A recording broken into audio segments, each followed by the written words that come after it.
Po večletnem čakanju na rešitev prostorske stiske so se vrtca Mavrica s 14 oddelki najbolj razveselili starši in njihovi otroci. Lepo je, urejeno, samo poti iz vrtca niso urejene.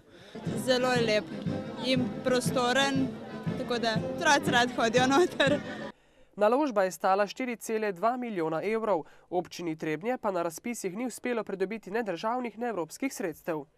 Bili smo v tem predhodnem obdobju nekoliko preveč pridni, ker smo odpirali, bom rekel, začasne oddelke. Moram povedati, da je bil velik pritisk staršev, da te otroke niso imeli kam dati in hvala Bogu, tudi to je, bom rekel, sestavni del zgodbe. Če si prepriden, včasih si tudi tepen, ampak konec koncev važni so zaključki in važno je, da so otroci v otroškem varstvu.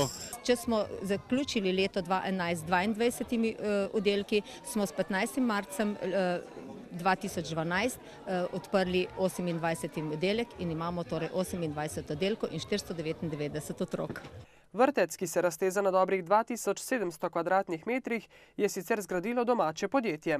Mi smo zelo veseli, da smo dobili ta natečaj za ta vrtec, posebej zaradi tega, ker smo na tem vrtcu prvič predstavili naš nov produkt Kubiser, ki se je pokazal res ne samo energetsko učinkovit, ampak še več dizajnersko in estetsko izjemno odličen fasadni element. Ob tej priložnosti so sicer obeležili tudi 60. obletnico predšolske vzgoje v trebanjski občini.